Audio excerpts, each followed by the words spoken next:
On Law Weekly today, some legal practitioners share their views on the moves by the National Assembly to commence a fresh constitution amendment process. We also have a recap of the top legal stories of the past week. And our interview segment features a chat with Professor of Law, Koinsola Ajayi, SAN.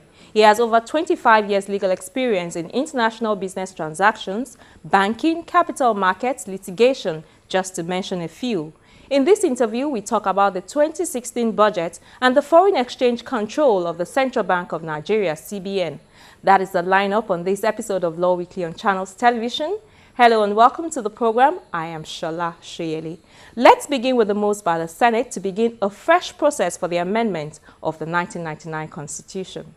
Mr. President, you may wish to invite the... Last week, Tuesday, the lawmakers constituted a 38-member committee to begin the process. The committee, which would again be headed by Deputy President of the Senate, Ike Ekweremadu, will gather facts from stakeholders across the country as part of the process. This is not the first time the National Assembly will embark on a process to amend the 1999 Constitution. The first attempt was in 2002, but the process was stillborn because of the opposition to the alleged third-term ambition of former President Olusegun Obasanjo. In 2010, the process started all over again. It was headed by the Deputy Senate President, Senator Ekweremadu, and was said to have cost the country about 4 billion naira.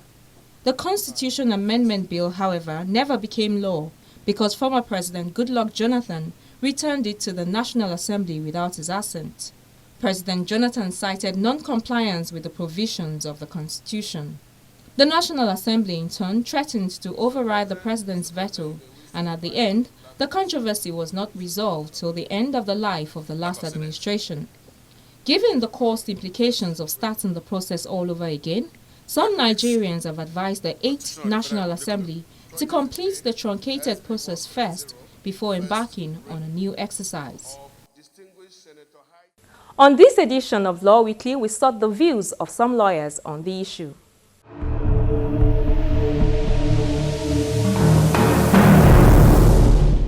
This scenario of starting all over again or starting afresh with amendment of the Constitution, I think it's not worth it. If it will require going to the zones again to get inputs of Nigerians, I think it's not too long ago we engaged in the same exercise, and I think we spent almost more than 5 billion naira.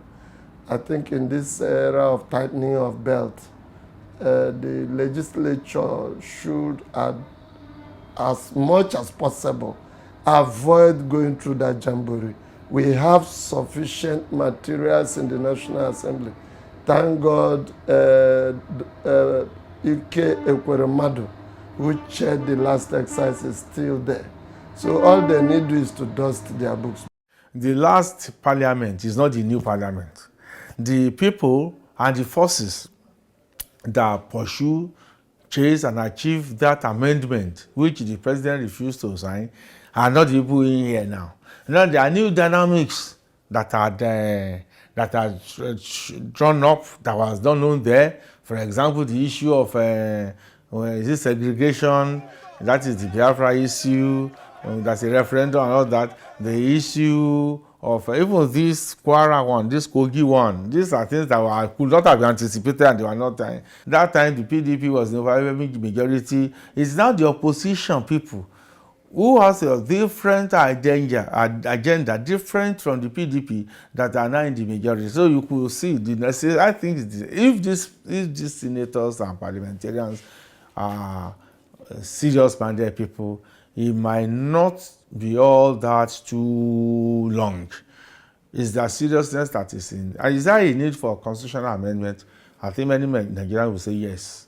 We have seen lacunas here and there. Though you can only aspire or strive towards perfection, you can never achieve it. Now you know you have new Senate now, and the rules of the Senate does not allow them to inherit previous P. As it were, you have to start all over again.